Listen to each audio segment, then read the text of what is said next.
అసలు హాస్పిటల్ అంతా కాదు అంటే నీ దగ్గరకు వస్తే నేను బతికిస్తాము అంటే ఎన్ని హాస్పిటల్కి వేసుకుపోయినా మేము చేయమని వెనక్కి పంపిస్తే నీ దగ్గరకు వచ్చింటే పూలు గాజులు ఇచ్చి మా అమ్మకి నేను అలా లేపుతాను పో అంటే పోతేనే అట్లే లేపినారవా మా నాయనకి ఆపరేషన్ చేసి ఎన్ని హాస్పిటల్ 10 హాస్పిటల్ తిరిగినా వెనక్కి పంపించినారవా చేయము చాలా మించిపోయింది అన్నారు ఆపరేషన్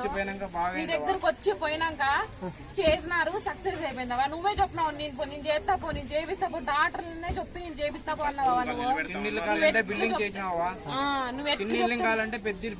2 బిల్డింగ్లు చేపించినావా చిన్న కూడా బాడిగింట్లో ఉంటే 2 బిల్డింగ్లు కట్టించుకునేదంతా చేసినావా నాకు కొడుకుని ఇచ్చినావా అవు దగ్గరకు వచ్చి పసుపు కుంకుమ గాజులు ఇస్తే మా అమ్మకి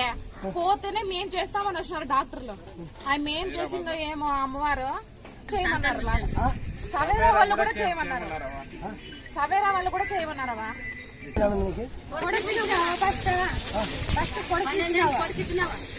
ఫస్ట్ కొడుకుని ఇచ్చినావు జాతరకి ఇస్తా మళ్ళా జాతరకి ఇస్తా నీకు సంతానం ఈ కాయలు మాట ఇట్లా జాతరకి ఎత్తకరావాలి నాకు ఇట్లా జాతరకి నాకు ఎత్తకరావాలి ఇక్కడ నాకు రుజువు చూపించలేదా కానీ నామినీకి ఏం నమ్మకానికి ఎట్లా మా తమ్మునికి ఉద్యోగం ఇచ్చినావు నాకు పెళ్లి చేసినావు మీ తమ్మునికి ఎంత జావు 50,000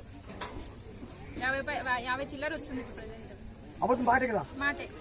జాబ్ వస్తే మిమ్మల్ని పట్టుకుంటా జాబ్ రాకపోతే నన్ను పట్టుకుని అడిగినా పొద్దు అడిగినావు ఏమడిగినా జాబ్ రాకపోతే నన్ను పట్టుకోండి వస్తే నేను పట్టుకుంటాను అన్నా వచ్చింది సాక్ష్యం చెప్తాను వచ్చింది సాక్ష్యం చెప్తాను అయితే ముక్కోని ఇప్పుడు ఒళ్ళో వండేసి ఇస్తాను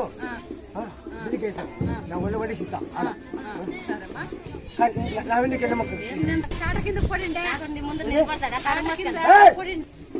మనం వరుస చేసుకోవచ్చు పోయి ట్రాలం ముందుకు పడిండే అప్పుడు నిన్న అనకానే ఆంజనేయ స్వామి నాన్నకే కొన్నాడు పిల్లడు పడిపోయిండే నువ్వే సన్న పిల్ల పిల్ల అయిపోయింది 12 ఏళ్ళ పిల్ల అరిసింది అంతా 60 జనం మొగోళ్ళు వచ్చినారు అరిసిందా పాప ఏమా పాప అర్థండి అని అందరు మొగోళ్ళు 60 మంది మొగోళ్ళు వచ్చినారు మొగోళ్ళు వస్తేనే అది లేయలేదు ఒక పిల్లలు ఇట్లా జతకాలు 5 మంది ఉంటే జై శ్రీరామ ఆ పాప మడి మాయమైంది కన్ను కనపడలేదు ఎవరికి